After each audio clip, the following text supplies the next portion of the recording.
नमस्कार, संसद टीवी में आपका स्वागत है। मैं हूं प्रतिबिंब शर्मा और आप देख रहे हैं संसद में आज। संसद के शीतकालीन सत्र का आज तीसरा दिन है। संसद के दोनों सदनों लोकसभा और राज्यसभा में क्या एजेंडा रहने वाला है वो आप तक पहुंचाने का प्रयास करेंगे। अपने दो सहयोगी संवाददाता कीर्ति मिश्रा और पवन शर्मा के माध्यम से हमारे साथ स्टूडियो में मौजूद हैं तीन विशिष्ट मेहमान। जनार्दन सिंह सीकरीवाल जी, सांसद महाराजगंज बिहार लोकसभा, आपका बहुत बहुत स्वागत है। सुजीत कुमार जी हैं, सांसद उड़ीसा राज्यसभा बीजेपी। सुजीत जी, आपका भी बहुत बहुत स्वागत है। और रोशन लाल गौड़ जी, वरिष्ठ पत्रकार, भी हमारे साथ इस वक्त उपस्थित हैं। सीधा रुख करेंगे और पवन शर्मा हमारे सहयोगी लोकसभा में क्या कुछ रहने वाला है आज उसकी जानकारी उपलब्ध करवाएंगे। जी पवन, आज क्या कुछ विशेष रहने वाला है? ठंड तो बढ़ती जा रही है राजधानी में।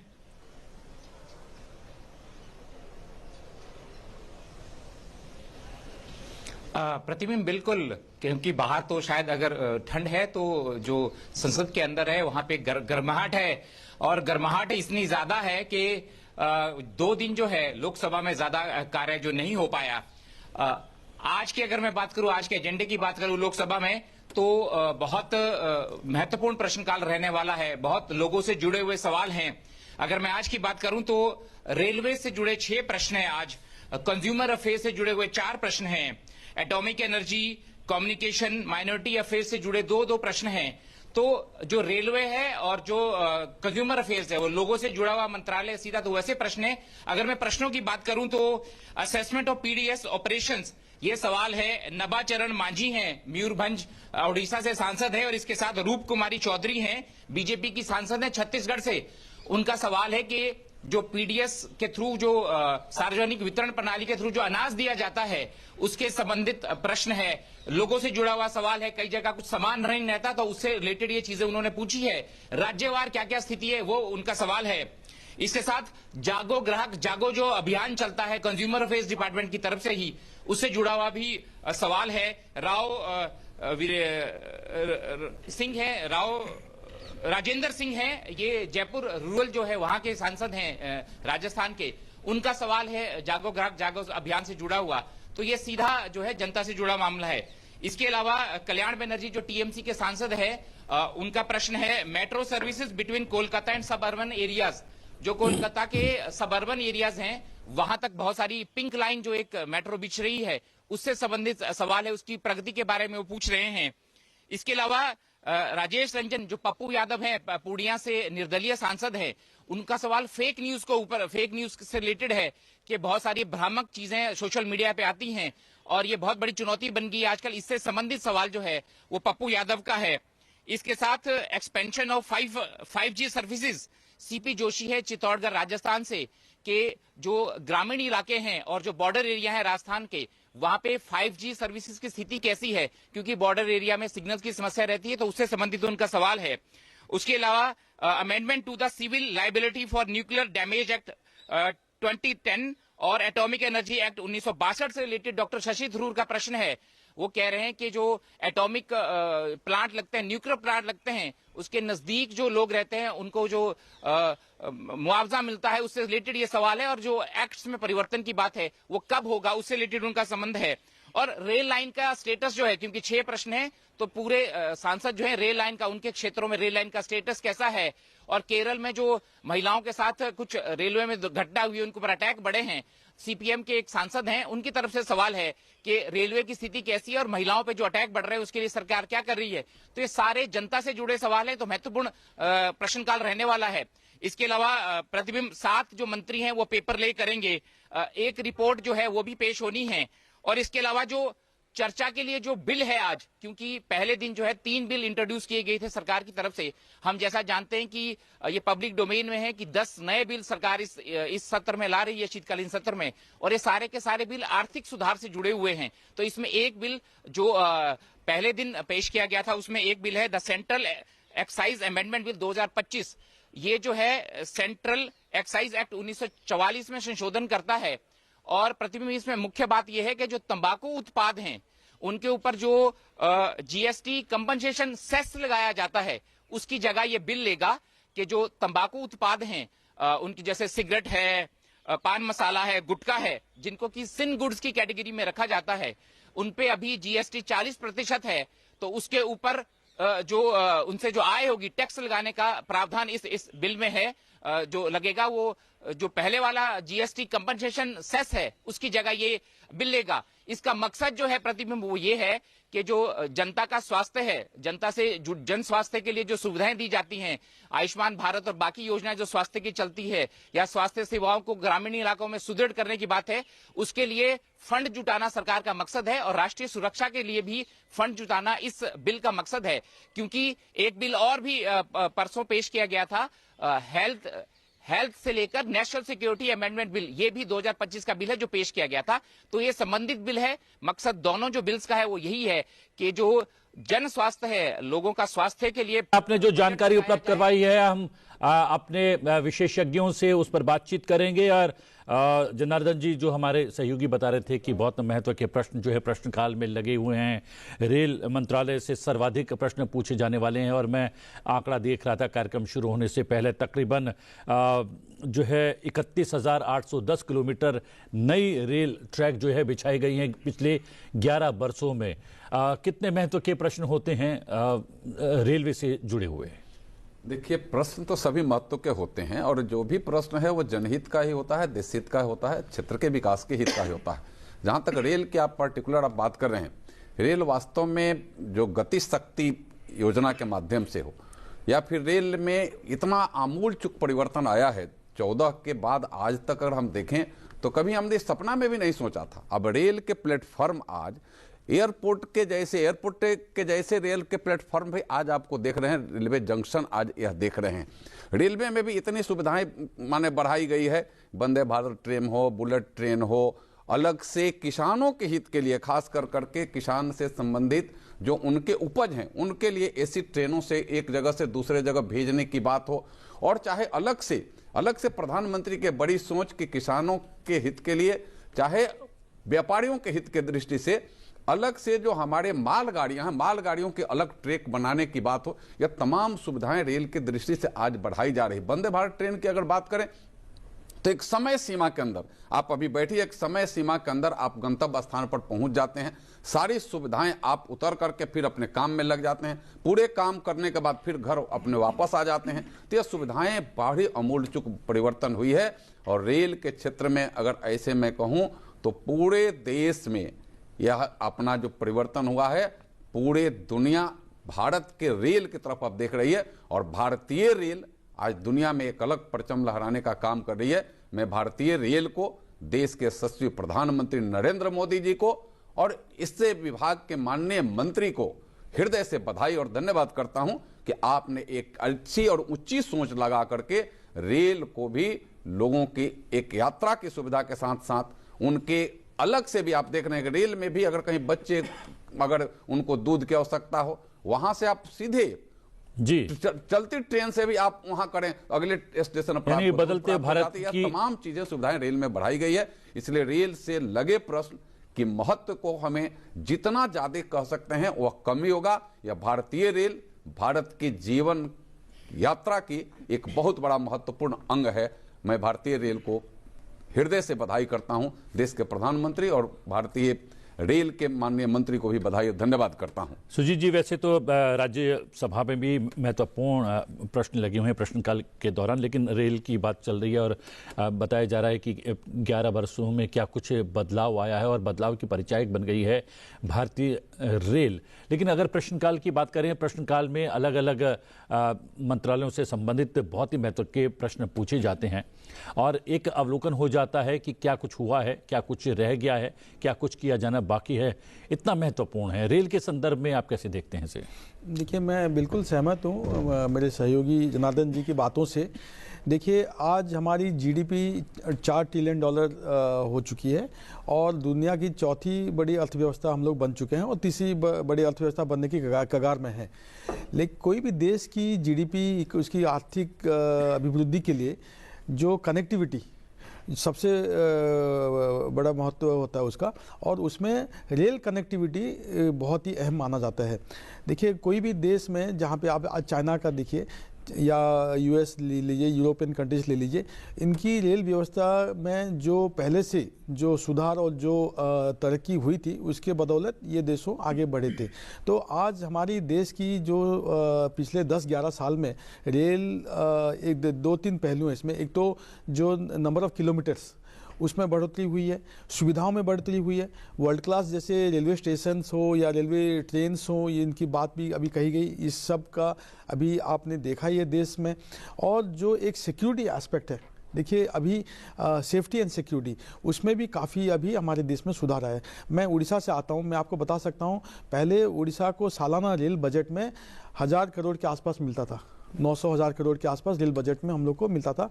अभी सालाना 10,000 करोड़ से ऊपर रेलवे हम लोग को एलोकेशन हो रहा है उड़ीसा को। पिछले साल 10,034 करोड़ रुपया, जो कि मतलब आप सोच 10 साल में जो पहले मिलता था, अभी 1 साल में हम लोग को इतना एलोकेशन मिल रहा है। यही है प्रधानमंत्री नरेंद्र मोदी जी की जो सोच है, जो विकसित भारत की सोच जो है, ये तभी संभव है जब कनेक्टिविटी पे ध्यान दिया जाए। आज वर्ल्ड क्लास हाईवेज बन रहे हैं और ये आप देखिए जो अभी चेनाब के ऊपर जो हाईएस्ट जो ब्रिज बना, अभी पहले आप सोच सकते थे कभी कि नॉर्थ ईस्ट के सारे कैपिटल्स, आप ईटानगर ले लीजिए, ऐजॉल ले लीजिए, कोहिमा ले लीजिए या फिर श्रीनगर ले लीजिए, ये सब जगहों पे भी रेलवे लाइन पहुंचेगी, ये सोच से बाहर थी।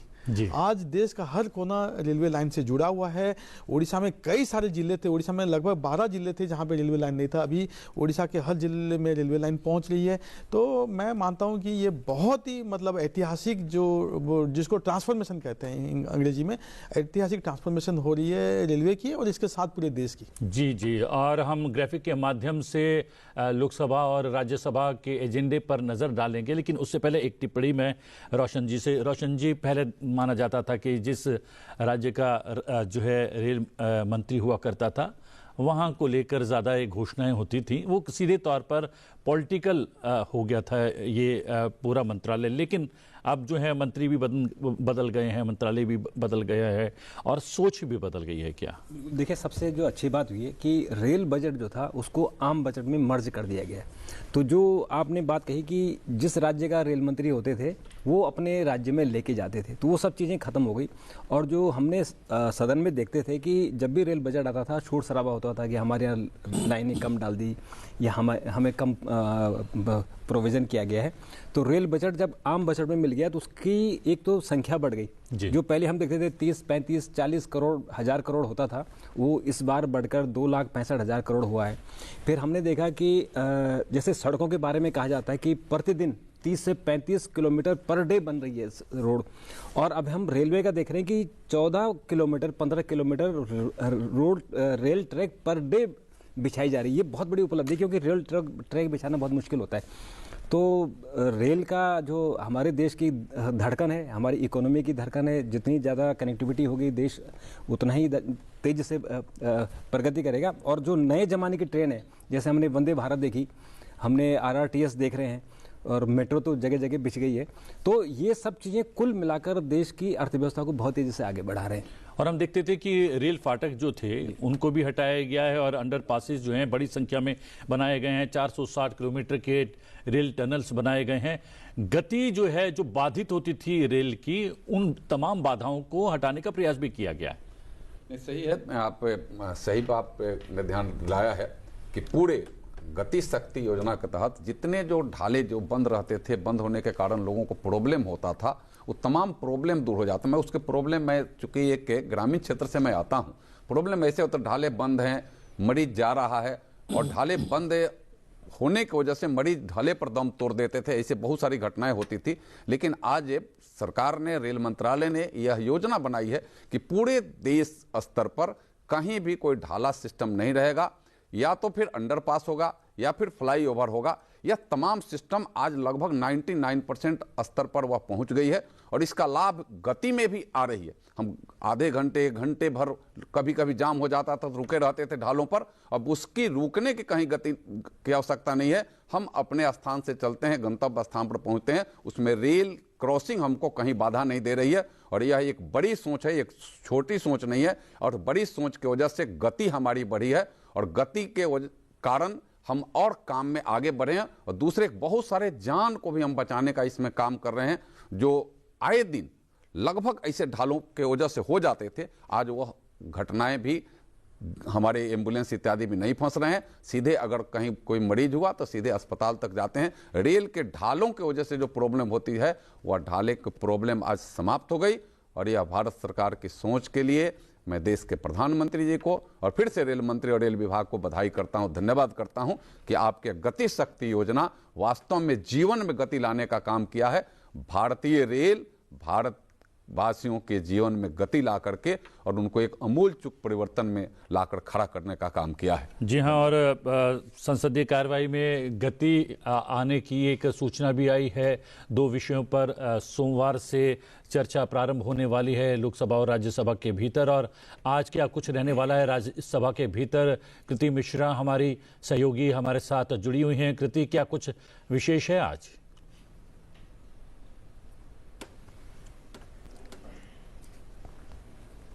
जी हाँ प्रतिबिंब, अगर हम आज सदन की कार्रवाई की बात करें, उच्च सदन की कार्रवाई की बात करें, तो सबसे पहले जो पेपर्स ले किए जाएंगे, उसके बाद 2 बेहद महत्वपूर्ण रिपोर्ट्स आएंगी। Parliamentary standing committee on social justice, जो कि डिमांड्स फॉर ग्रांट्स पर एक्शन टेकन रिपोर्ट है, रिकमेंडेशंस और जो भी ऑब्जर्वेशंस रहे कमेटी के, वो डिसेबिलिटी डिपार्टमेंट का भी, साथ ही साथ सोशल जस्टिस डिपार्टमेंट का भी।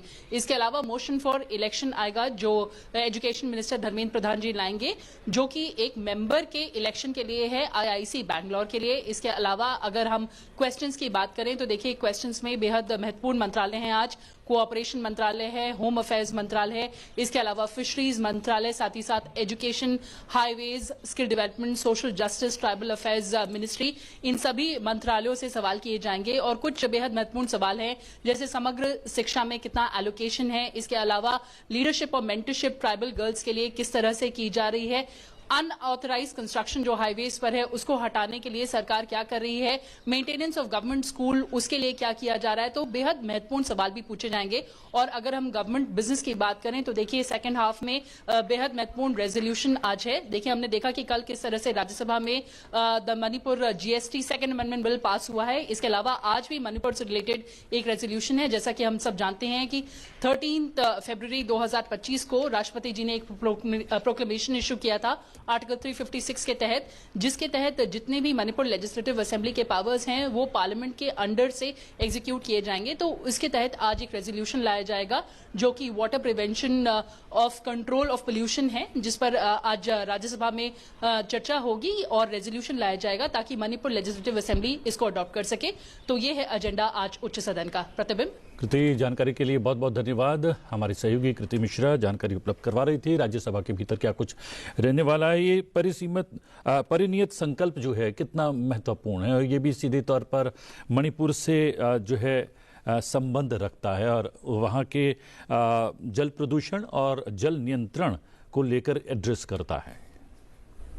जी सुजी जी, देखिए ये एक वाटर एक्ट हमारी 1974 की थी, जिसको अमेंड किया गया था 2024 में, और उसको रेजोल्यूशन के तहत सारे राज्यों में उसको लागू किया गया था। लेकिन क्योंकि मणिपुर में राष्ट्रपति शासन थी, जो जैसे कृति जी ने बताया कि फरवरी 2025 से वहाँ पे प्रेसिडेंट रूल था, तो ये वहाँ पे मणिपुर असेंबली इसको पास ये रेजोल्यूशन को पास नहीं कर पाई थी। तो ये रेजोल्यूशन अभी पार्लियामेंट में इसको पास करके इसको मणिपुर में भी इसको लागू किया जाएगा। तो ये अमेंडमेंट में देखिए वाटर एक्ट जो 1974 था, ये अपना जो प्रिवेंशन ऑफ वाटर पॉल्यूशन या फिर एक जो रेस्टोरेशन ऑफ वाटर बॉडीज, या वो जो एक्ट में एक बोर्ड की कल्पना की गई थी जिसका रेस्पॉन्सिबिलिटी रहेगा कि वाटर देश भर में जो हमारी जो वाटर पॉल्यूशन को कम करे या फिर पानी की जो स्तर को बढ़ाए, ज़मीनी स्तर को बढ़ाए। तो ये सब चीज़ को अमेंड करके इसको उसमें कुछ प्रावधान थे जो वाटर एक्ट में, जो माइनर ऑफेंसेस थे उसको क्रिमिनलाइजेशन, उसमें पेनल्टी था, तो उसको डीक्रिमिनलाइज किया गया है ये अमेंडमेंट में। तो जैसे मोदी जी हमेशा कहते हैं ईज ऑफ डूइंग बिजनेस या ईज ऑफ लिविंग, तो जैसे मिनिमम गवर्नमेंट मैक्सिमम गवर्नेंस का बात कहते हैं, आम आदमी की जीवन को कैसे सरल बनाया जाए, उनको कैसे जैसे कानूनी दांव पेच में ना फंसना पड़े, ये सब चीज़ की मोदी जी बात करते हैं। तो ये जो अमेंडमेंट एक्ट भी था 2024 का, ये वही था कि जैसे कोई छोटा मोटा व्यापार कर रहे हैं, उनसे कोई गलती हो जाती है, और ये वाटर एक्ट 1974 में बना था, तो उस समय क्या था सोच कि भाई कोई गलती करे तो उसको इमीडिएटली जेल में डाल दो। तो मोदी जी ये चाह रहे हैं कि नहीं, हम लोग अपने देश के नागरिकों पे, देश के व्यापारियों पे, जो बिजनेस हाउसेस हैं उन पे हम लोग भरोसा करेंगे, और जो छोटे मोटे गलती हैं उनको इसके लिए पेनल प्रोविजंस नहीं होगा, तो डीक्रिमिनलाइज किया जाए। तो ये अमेंडमेंट एक्ट में था, तो ये बहुत ही अच्छा पहलू है। और अभी जैसे जलवायु परिवर्तन का बात भी आ रहा है, तो भारत उसमें पहल ले रहा है। अभी एक क्लाइमेट लीडर के हिसाब से मोदी जी को पूरी दुनिया आज देख रही है। तो ये सारे जो हमारे कानून हैं, एयर पोल्यूशन एक्ट ले लीजिए, वाटर एक्ट ले लीजिए, या एनवायरमेंटल प्रोटेक्शन एक्ट लीजिए, वाइल्ड लाइफ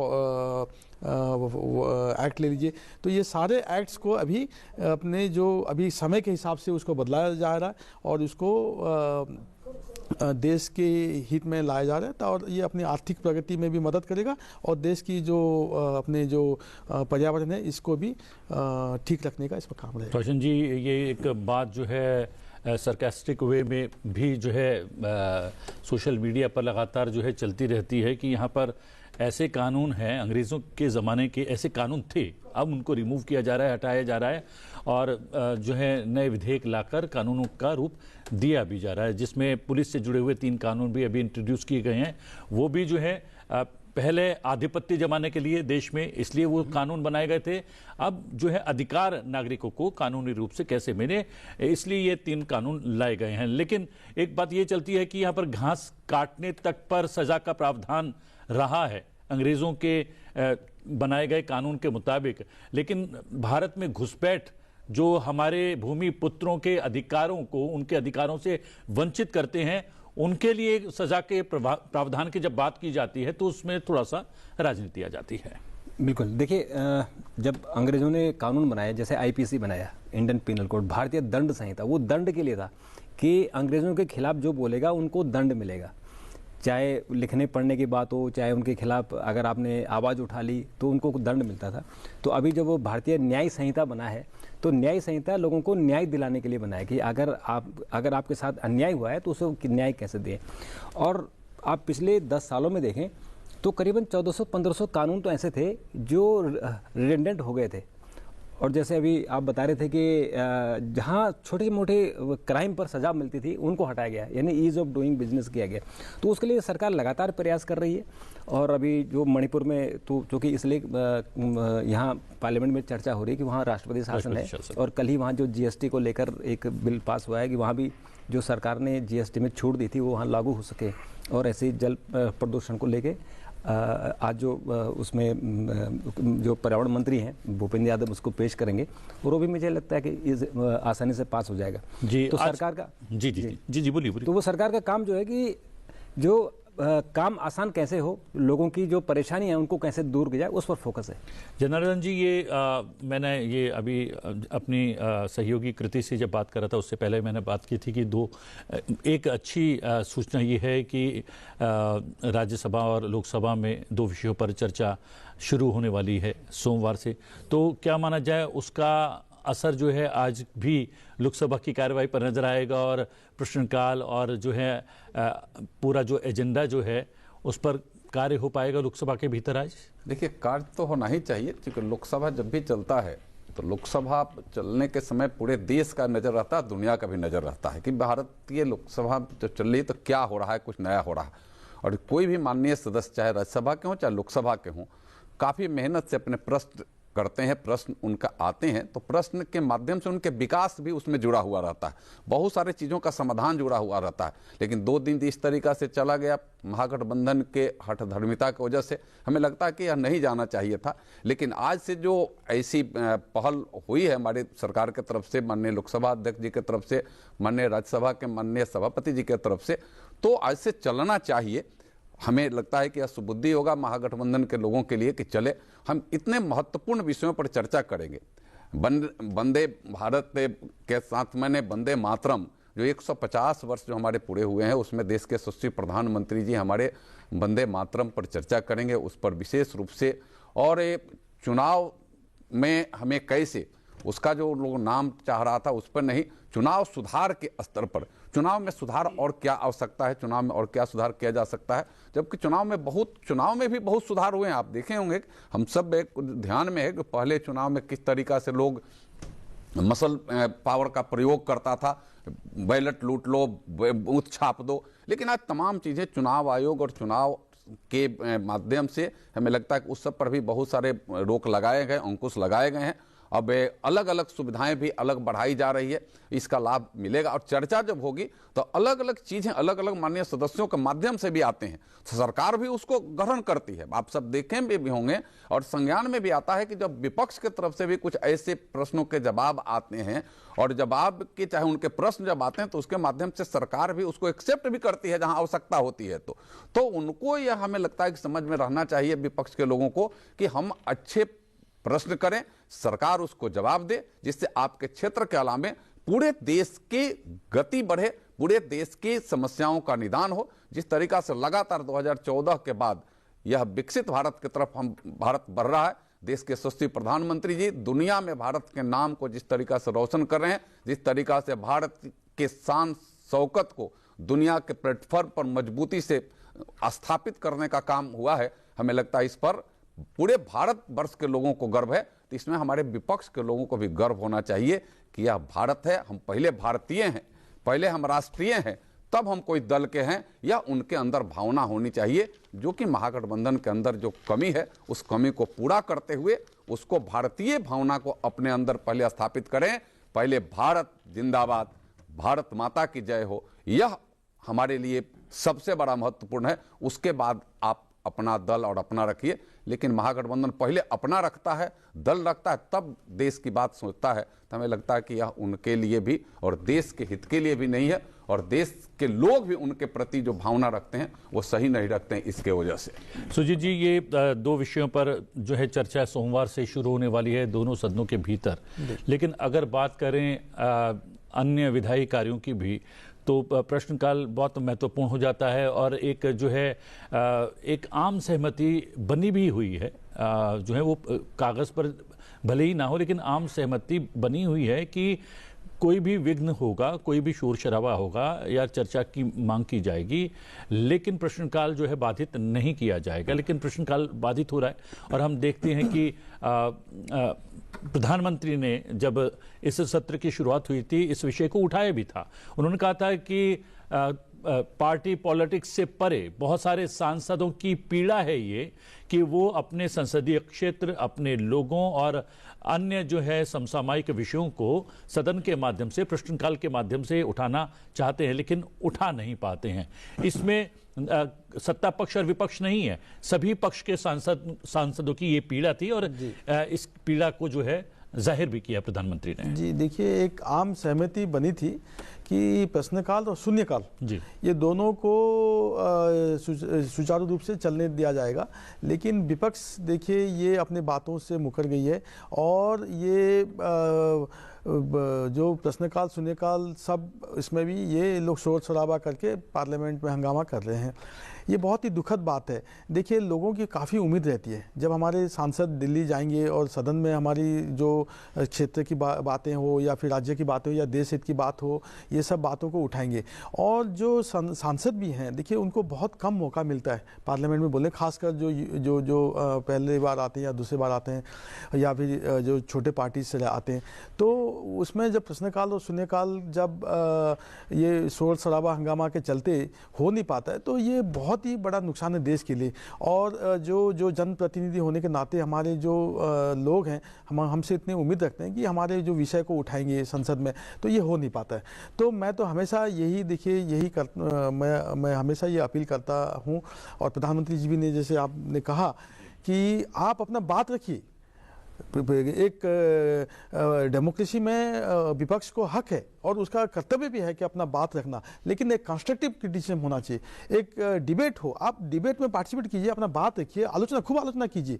मैं इससे पहले बीजेडी में था तो हम लोग भी सरकार की खूब आलोचना करते थे जब लगता था कि सरकार की कोई पॉलिसी या कोई बिल देश हित में नहीं है, समाज के हित में नहीं है, लेकिन हम लोग आलोचना करते थे, लेकिन पार्टिसिपेट करते थे डिबेट में।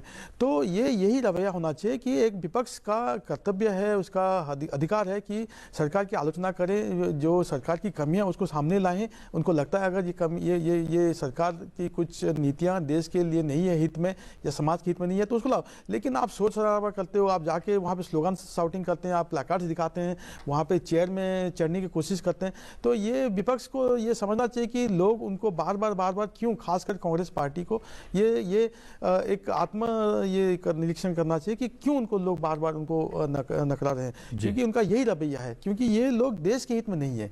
ये लोग हमेशा अपने जो मकसद है, अपना जो इनको तकलीफ कहाँ है, मैं आपको बताता हूँ प्रतिबिंब जी, क्योंकि देश इतना अच्छा से चल रहा है, ठीक है, और लोग खुश हैं सरकार से। अभी बिहार का नतीजा देखिए, उड़ीसा में बाई इलेक्शन था जहाँ पे बीजेपी पहले तीसरे नंबर पे थी 1 साल पहले 2024 में, अभी बीजेपी 83,000 मार्जिन से जीती है वहाँ पे।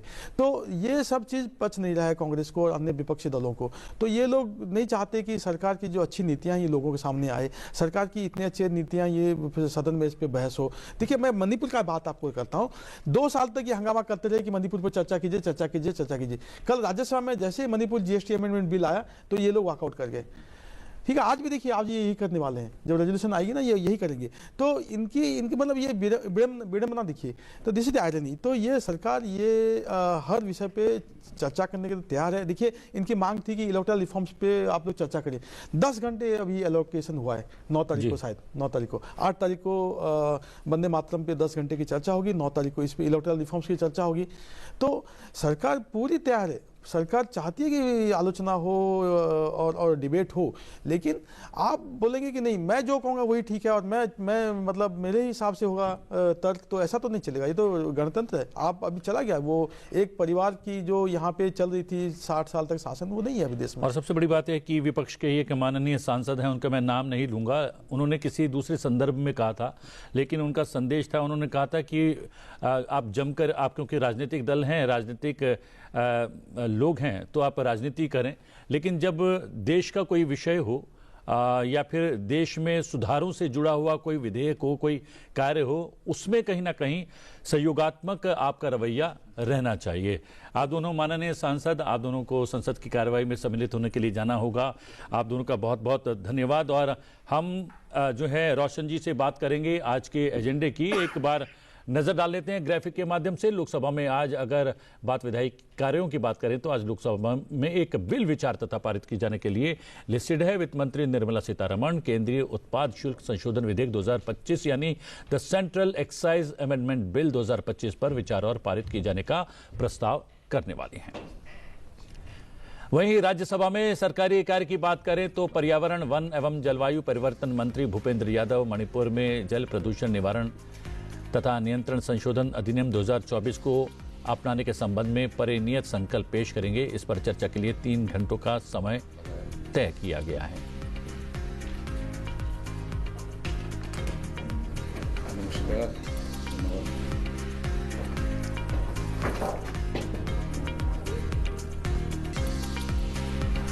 लोकसभा की बात करें तो शुरुआत प्रश्नकाल से होगी और आज प्रश्नों की बात करें तो मयूरभंज उड़ीसा से भारतीय जनता पार्टी के सांसद नवचरण माझी उपभोक्ता मामले, खाद्य और सार्वजनिक वितरण मंत्री से प्रश्न करेंगे कि क्या सरकार ने देश के आकांक्षी जिलों विशेषकर राजस्थान के सिरोही जिले, पूर्वोत्तर भारत और बागपत लोकसभा निर्वाचन क्षेत्र सहित उत्तर प्रदेश के विभिन्न जिलों में सार्वजनिक वितरण प्रणाली के संचालन के संबंध में कोई मूल्यांकन किया है तो उसका उद्देश्य और मुख्य निष्कर्ष क्या है और बिहार की आकांक्षी जिलों की सूची क्या है।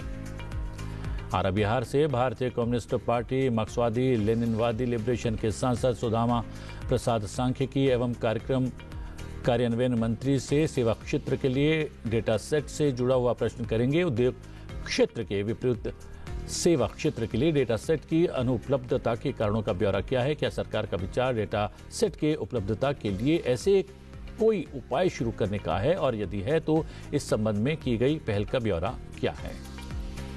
पूर्णिया बिहार से निर्दलीय सांसद राजेश रंजन सूचना एवं प्रसारण मंत्री से फर्जी समाचारों से जुड़ा हुआ प्रश्न करेंगे। जानना चाहेंगे कि क्या निजी क्षेत्र के समाचार चैनलों सहित सोशल मीडिया पर फर्जी और भ्रामक खबरों के प्रसार में वृद्धि हुई है। यदि ऐसा हुआ है तो क्या सरकार ने ऐसी खबरों पर संज्ञान लिया है और कार्रवाई की है। तिरुवन्नामलाई तमिलनाडु से डीएम की सांसद CN अन्नादुरई संचार मंत्री से प्रश्न करेंगे कि क्या सरकार को इस बात की जानकारी है कि दूरसंचार सेवा प्रदाताओं ने तमिलनाडु में 35,655 5G बेस ट्रांसफर स्टेशन स्थापित किए हैं और सभी जिलों में 5G सेवाएं शुरू कर दी हैं। यदि ऐसा है तो तत्संबंधी ब्यौरा क्या है। शिरूर महाराष्ट्र से राष्ट्रवादी कांग्रेस पार्टी के शरद चंद्र पवार के सांसद डॉक्टर अमोल राम सिंह कोले रेल मंत्री से जानना चाहेंगे कि Pune Nashik semi high speed rail परियोजनाओं की वर्तमान स्थिति या प्रगति क्या है, भूमि अधिग्रहण प्रक्रिया और इसके समक्ष आ रही अन्य विभिन्न चुनौतियों का ब्यौरा क्या है। उस्मानाबाद महाराष्ट्र से शिवसेना उद्धव बालासाहब ठाकरे के सांसद ओम प्रकाश भोपाल सिंह उर्फ पवन राजे निम्बालकर इलेक्ट्रॉनिक्स और सूचना प्रौद्योगिकी मंत्री से प्रश्न करेंगे और जानना चाहेंगे कि क्या AI ऐप्स को दी गई लोगों की पर्सनल इमेज और डेटा कानून द्वारा संरक्षित है। क्या digital personal data protection act 2023 के तहत ऐसी सुरक्षा दी गई है। यदि दी गई है तो तत्संबंधी ब्यौरा क्या है। बोलनगिर ओडिशा से भारतीय जनता पार्टी के सांसद संगीता कुमारी सिंह देव प्रधानमंत्री से प्रश्न करेंगी कि क्या भाभा परमाणु अनुसंधान केंद्र की कम लागत वाली जल शुद्धिकरण प्रौद्योगिकियां जैसे नैनो फिल्ट्रेशन इकाइयां और घरेलू जल शोधक ओडिशा के फ्लोराइड प्रभावित या लौह प्रभावित क्षेत्रों में संस्थापित की गई हैं। यदि की गई हैं तो पिछले 3 वर्षों के दौरान जिलेवार स्थापित इकाइयों की संख्या कितनी है। मछलीपट्टनम आंध्र प्रदेश से जनसेना के सांसद बालाशौरी वल्लभ नेनी रेल मंत्री से मछलीपट्टनम और रेलवे लाइन से जुड़ा हुआ प्रश्न करेंगे कि क्या ये सच है कि मछलीपट्टनम और रेपल्ले रेलवे लाइन आंध्र प्रदेश के डीवी सीमा और अवनीगड्डा के लोगों की लंबे समय से लंबित मांग है। यदि है तो तत्संबंधी ब्यौरा क्या है। कटिहार बिहार से भारतीय राष्ट्रीय कांग्रेस के सांसद तारिक अनवर अल्पसंख्यक कार्य मंत्री से प्रश्न करेंगे और जानना चाहेंगे कि क्या ये सच है कि कटिहार जिले में अल्पसंख्यक समुदायों खासकर मुस्लिम समुदाय में पढ़ाई लिखाई में पिछड़ापन, बेरोजगारी दर ज्यादा और आर्थिक रूप से कमजोरी की स्थिति है। अगर ऐसा है तो ब्यौरा क्या है। श्रीरामपुर पश्चिम बंगाल से अखिल भारतीय तृणमूल कांग्रेस के सांसद कल्याण बनर्जी रेल मंत्री से प्रश्न करेंगे, जानना चाहेंगे कि क्या ये सच है कि सरकार कोलकाता और सब अर्बन इलाकों के बीच मेट्रो रेलवे सर्विस बढ़ाने का विचार कर रही है। अगर ऐसा है तो इसका ब्यौरा क्या है और जोका एस्प्लेनेड पर्पल लाइन कनेक्शन को पूरा करने की समय सीमा क्या है। चित्तौड़गढ़ राजस्थान से भारतीय जनता पार्टी के सांसद चंद्र प्रकाश जोशी संचार मंत्री से 5G सर्विसेज के विस्तार से जुड़ा हुआ प्रश्न करेंगे। जानना चाहेंगे कि नवंबर 2025 तक देश भर में कुल कितने 5G मोबाइल टावर लगाए गए हैं और क्या भारत नेट प्रोजेक्ट के तहत ग्रामीण कनेक्टिविटी में सुधार हुआ है। अगर ऐसा है तो ब्यौरा क्या है। तिरुवनंतपुरम केरल से भारतीय राष्ट्रीय कांग्रेस के सांसद डॉक्टर शशि थरूर प्रधानमंत्री से प्रश्न करेंगे और जानना चाहेंगे कि क्या सरकार ने संयुक्त राज्य अमेरिका और फ्रांस के साथ किए गए समझौतों की भांति विदेशी संस्थाओं के साथ परमाणु सहयोग को आगे बढ़ाने से पहले उपकरण आपूर्तिकर्ताओं के दायित्व की सीमा को परिभाषित करने सहित आपूर्तिकर्ता के दायित्व को सीमित करने के लिए परमाणुवीय नुकसान के लिए सिविल दायित्व अधिनियम 2010 तथा परमाणु ऊर्जा अधिनियम 1962 में संशोधन का प्रस्ताव किया है। अगर ऐसा है तो ब्यौरा क्या है। कुशीनगर उत्तर प्रदेश से भारतीय जनता पार्टी के सांसद विजय कुमार दुबे उपभोक्ता मामले, खाद्य और सार्वजनिक वितरण मंत्री से जानना चाहेंगे कि जरूरी चीजों के प्राइस मॉनिटरिंग सिस्टम को मजबूत करने के लिए लागू किए गए नए टूल्स और सिस्टम की डिटेल क्या है और दालों और खाने के तेलों की मार्केट कीमतों को स्थिर रखने के लिए बफर स्टॉक लेवल पक्का करने के लिए सरकार क्या कोशिशें कर रही है। जयपुर ग्रामीण राजस्थान से भारतीय जनता पार्टी के सांसद राव राजेंद्र सिंह उपभोक्ता मामले, खाद्य और सार्वजनिक वितरण मंत्री से जानना चाहेंगे कि सरकार द्वारा विगत 5 वर्षों के दौरान पैकेज्ड खाद्य पदार्थों के लेवल पर चीनी से संबंधित सूचना की व्याख्या करने के बारे में उपभोक्ताओं को शिक्षित करने के लिए जागो ग्राहक जागो अभियान अथवा अन्य मंचों के माध्यम से सरकार द्वारा शुरू की गई पहलों का ब्यौरा किया है। रतलाम मध्य प्रदेश से भारतीय जनता पार्टी की सांसद अनीता नागर सिंह चौहान रेल मंत्री से प्रश्न करेंगे और जानना चाहेंगे कि क्या सरकार मध्य प्रदेश के रतलाम लोकसभा क्षेत्र में नई रेलवे लाइनें बिछा रही है। यदि ऐसा है तो तत्संबंधी ब्यौरा क्या है। क्या इन नई रेलवे लाइनों का कंस्ट्रक्शन अभी बहुत धीमी गति से चल रहा है। यदि ऐसा है तो इसके क्या कारण है। मुंबई दक्षिण महाराष्ट्र से शिवसेना के सांसद अरविंद गणपत सावंत पृथ्वी विज्ञान मंत्री से प्रश्न करेंगे, जानना चाहेंगे कि क्या सरकार के पास देश में साइक्लोन, बेमौसम बारिश, भूकंप, बाढ़ वगैरह जैसी बड़ी प्राकृतिक घटनाओं का अनुमान लगाने के लिए कोई इंस्टीट्यूशनल सिस्टम है। अगर है तो उसका ब्यौरा क्या है और सरकार ने जान माल के नुकसान को रोकने या ऐसे नुकसान को कम करने के लिए क्या कदम उठाए हैं।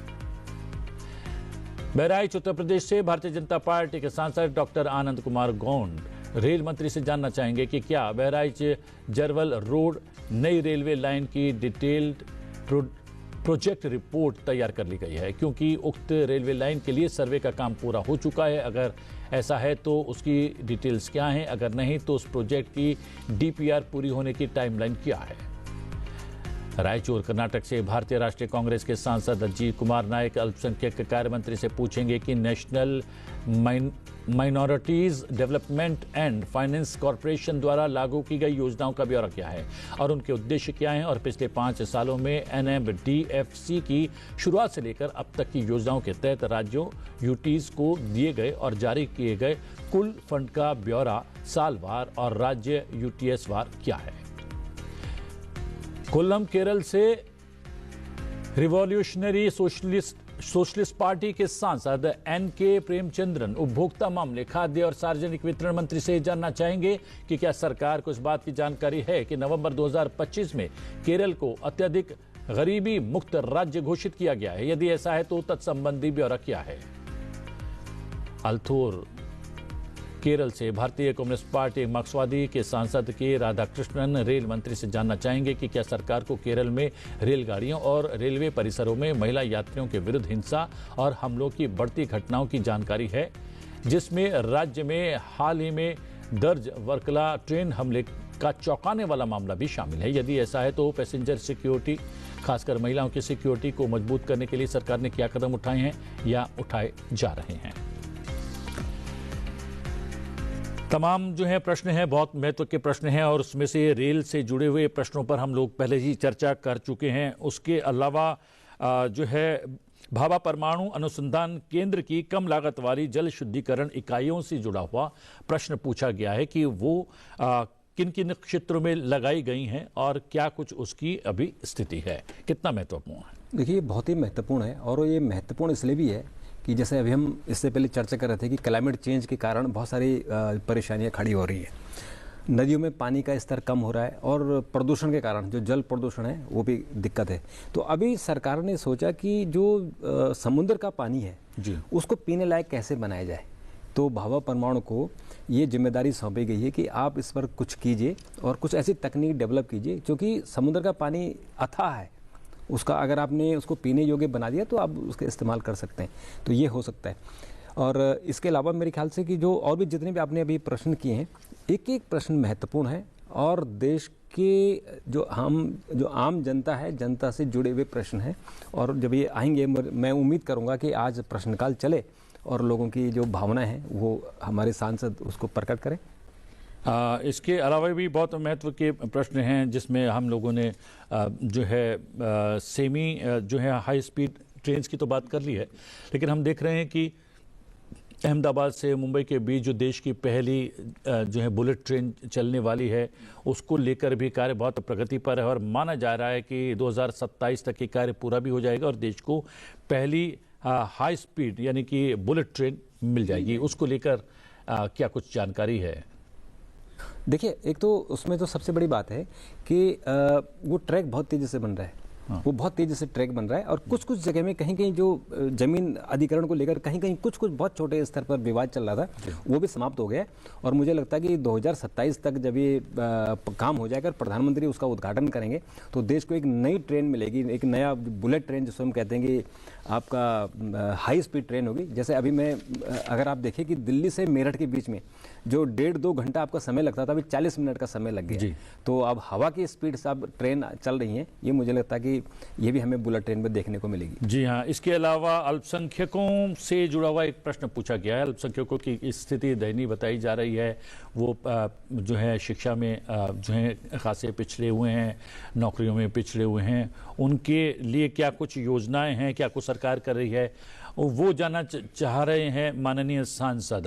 पिछले 11 वर्षों की बात करें, जो मेरे पास एक 15 सूत्रीय जो है योजनाएं लागू की गई हैं अल्पसंख्यकों की भलाई के लिए, उनके सशक्तिकरण के लिए, क्या कुछ कहना चाहेंगे? देखिए, मुझे लगता है कि ये बात कहना कि इस देश में अल्पसंख्यक कमजोर हैं या उनका ही विकास नहीं हो रहा है, ये कहना गलत है। आर्थिक स्थितियाँ और अन्य जो समाज के अन्य लोग हैं उनकी भी कहीं कहीं कुछ कुछ खराब है, और उसके लिए सरकार एक से एक स्कीमें निकाल रही है। जो अभी आपने बात की 15 सूत्रियाँ, वो इंदिरा गांधी जी के ज़माने से चली आ रही हैं और वो विकास के लिए हो रही है। उसके अलावा जो मनमोहन सिंह जी की सरकार में अनेक स्कीमें चली, अभी मोदी सरकार ने अनेक स्कीमें चलाई हैं। उनकी जो स्कूलों में बच्चों के पढ़ने के लिए स्कॉलरशिप है, तमाम स्कीमें चल रही। तो ये कहना कि मुस्लिम समाज का या अल्पसंख्यकों का विकास नहीं हो रहा है या वो पिछड़े हैं, ये मुझे लगता है ये कहना अनुचित होगा। और अभी सरकार इसका जवाब देगी तो आपको पूरे एक्चुअल उसके आंकड़े मिल जाएंगे। जी, और हम देख रहे हैं कि अल्पसंख्यकों को किस तरीके से नौकरियां मिले, उस तरीके के अलग अलग देश के शहरों में हाट लगाए जा रहे हैं बाकायदा। उनको बताया जा रहा है, अल्पसंख्यक मंत्रालय इस तरह का काम कर रहा है। और उनको अगर कोई नौकरी नहीं करना चाहता है, अगर अपना व्यवसाय करना चाहता है, कोई अगर रोजगार करना चाहता है, उसके लिए अलग स्कीम है, लोन मिल रहे हैं, आपके तमाम तरह की सरकार स्कीमें दे रही हैं। तो वो एक समाज के लिए कहना ठीक नहीं होगा, सबके लिए, सबके साथ ही। और प्रधानमंत्री भी ये कह चुके हैं और राज्यों के अलग अलग मुख्यमंत्री भी ये कह चुके हैं कि अगर कोई सड़क बनती है, उस सड़क पर अल्पसंख्यक हो, बहुसंख्यक हो, सभी को उसका लाभ मिलता है। अगर ट्रेनों की संख्या बढ़ती है तो सभी को उसका लाभ मिलते हैं। अगर जो है शिक्षा में जो है बदलाव लाया जाता है और नई शिक्षा पद्धति लाई जाती है, शिक्षा नीति लाई जाती है, तो उसका लाभ जो है सबको मिलता है, सभी वर्ग को मिलता है। अभी देखिए, जब आयुष्मान कार्ड बना तो क्या उसमें किसी का भेदभाव किया गया कि इस समाज का बनेगा, इसका नहीं बनेगा? और सबसे ज्यादा आप हॉस्पिटलों में चले जाइए, कौन समाज सबसे ज्यादा आयुष्मान कार्ड का फायदा उठा रहा है। और ऐसे ही शिक्षा में आप चले जाइए, ऐसे ही जो प्रधानमंत्री के जो आवास, प्रधानमंत्री आवास योजना है, उसमें देखिए आप समाज के हर वर्ग को मिलता है, कोई भेदभाव नहीं है। तो ये कहना कि अल्पसंख्यकों का नहीं हो रहा, ये मुझे लगता है अनुचित होगा। वो सरकार जवाब देगी इस पर। और सबसे बड़ी बात यह है कि शीतकालीन सत्र शुरू होते होते आर्थिक जगत से एक अच्छी खबर आ गई है देश के लिए। तमाम जो एजेंसियां हैं और तमाम जो हैं विशेषज्ञों की जो प्रिडिक्शन थी, वो जो है धरी की धरी रह गई हैं। और भारत की जीडीपी जो है दूसरी तिमाही में 8.2% की दर से आगे बढ़ रही है और ये ऐसे ही आगे बढ़ती रहेगी। आप यहाँ पर आए, समय निकाला रोशन जी, और जो है बहुत सारी जानकारियाँ उपलब्ध करवाई। धन्यवाद आपका, बहुत बहुत धन्यवाद। जी हाँ, रोशन जी को हमने धन्यवाद दे दिया है, लेकिन हमारा एजेंडा अभी बाकी है। राज्यसभा में पूछे जाने वाले प्रश्नों पर एक नजर डालेंगे। राज्यसभा में कुल 15 प्रश्न पूछे जाएंगे, जिनमें शिक्षा मंत्रालय से 5, सहकारिता मंत्रालय और सड़क परिवहन और राजमार्ग मंत्रालय से 3, मत्स्य पालन, पशुपालन और डेयरी मंत्रालय से 2 और गृह मंत्रालय और सामाजिक न्याय और अधिकारिता मंत्रालय से 1 प्रश्न पूछे जाने सूचीबद्ध हैं। आइए एक नजर डालते हैं पूछे जाने वाले कुछ चुनिंदा प्रश्नों पर। केरल से भारतीय कम्युनिस्ट पार्टी मार्क्सवादी के सांसद डॉक्टर जॉन ब्रिटास का प्रश्न जो है शिक्षा मंत्रालय से है। प्रश्न है, विगत 3 वर्षों में और आज की तिथि तक समग्र शिक्षा के लिए स्वीकृत, वितरित या रोकी गई कुल केंद्रीय निधि कितनी है और इस संबंध में राज्यवार ब्यौरा क्या है? इस अवधि के लिए केंद्रीय हिस्सा रोके जाने या जारी करने में हुई देरी के मामलों के विशिष्ट कारण क्या हैं? इस संबंध में राज्यवार ब्यौरा क्या है? उत्तराखंड से भारतीय जनता पार्टी के सांसद नरेश बंसल का प्रश्न सामाजिक न्याय और अधिकारिता मंत्रालय से। उनका प्रश्न है, अगस्त 2025 के बाद नशा मुक्त भारत अभियान के तीसरे चरण के लिए निर्धारित नए परिणाम आधारित लक्ष्य क्या हैं? लक्षित नशा मुक्त भारत अभियान हस्तक्षेप के लिए उच्च जोखिम वाले जिलों की पहचान करने हेतु मंत्रालय आर्टिफिशियल इंटेलिजेंस आधारित डेटा एनालिटिक्स का उपयोग किस प्रकार कर रहा है। पश्चिम बंगाल से अखिल भारतीय तृणमूल कांग्रेस के सांसद साकेत गोखले का प्रश्न सहकारिता मंत्रालय से। वो जानना चाहते हैं कि राष्ट्रीय सहकारी निर्यात लिमिटेड और राष्ट्रीय सहकारी ऑर्गेनिक्स लिमिटेड के बोर्डों की संरचना और स्वतंत्रता संबंधी मानदंडों का ब्यौरा क्या है। पिछले 3 वर्षों के दौरान प्रकट किए गए सभी संबंधित पक्षों के लेन देन का ब्यौरा क्या है। भारतीय जनता पार्टी के नॉमिनेटेड सांसद सतनाम सिंह संधू का प्रश्न शिक्षा मंत्रालय से। राष्ट्रीय शिक्षा नीति 2020 को लागू किए जाने के बाद से भारतीय संस्थाओं की वैश्विक रैंकिंग में आई वृद्धि का ब्यौरा क्या है। वैश्विक शिक्षा रैंकिंग में भारत की स्थिति सुधारने के लिए क्या कदम उठाए गए हैं। राष्ट्रीय शिक्षा नीति के अंतर्गत अंतर्राष्ट्रीयकरण और परिवर्तनीयता के संबंध में क्या प्रगति हुई है। उत्तर प्रदेश से भारतीय जनता पार्टी के सांसद डॉक्टर दिनेश शर्मा का प्रश्न गृह मंत्रालय से। जानना चाहेंगे कि भारत के वीर पोर्टल तथा भारत के वीर ट्रस्ट की स्थापना कब हुई। वीर गति को प्राप्त केंद्रीय सशस्त्र पुलिस बल के कार्मिकों के आश्रितों को भारत के वीर ट्रस्ट से क्या लाभ दिया जा रहा है। क्या वीर गति को प्राप्त केंद्रीय सशस्त्र पुलिस बलों के कार्मिकों के माता पिता को भी भारत के वीर ट्रस्ट से लाभ प्रदान किया जाता है। ओडिशा से बीजू जनता दल की सांसद सुलता देव का प्रश्न शिक्षा मंत्रालय से। क्या मंत्रालय माध्यमिक और उच्च शिक्षा के छात्रों के लिए आदिवासी बालिका नेतृत्व और मार्गदर्शन कार्यक्रम बनाने में ओडिशा को सहायता उपलब्ध कराने की योजना बना रहा है। यदि ऐसा है तो इस संबंध में ब्यौरा क्या है, यदि नहीं तो इसके क्या कारण हैं। पंजाब से आम आदमी पार्टी के सांसद डॉक्टर अशोक कुमार मित्तल का प्रश्न सड़क परिवहन और राजमार्ग मंत्रालय से। प्रश्न है सरकार के महत्वाकांक्षी लक्ष्यों और योजनाओं के बावजूद कई लाख करोड़ रुपए की लागत वाली राजमार्ग परियोजनाओं में हो रही अत्यधिक देरी के क्या कारण हैं। नॉमिनेटेड सांसद डॉक्टर धर्मस्थल वीरेंद्र हेगड़े का प्रश्न मत्स्य पालन, पशुपालन और डेयरी मंत्रालय से। प्रश्न है केंद्र सरकार द्वारा विशेष रूप से सूखा प्रवण एवं जलवायु संवेदनशील क्षेत्रों में डेयरी किसानों द्वारा उन्नत प्रजनन तकनीकों, वैज्ञानिक आहार पद्धतियों को अपनाने और दुग्ध उत्पादकता में सुधार लाने हेतु सहायता प्रदान करने के लिए क्या कदम उठाए गए हैं।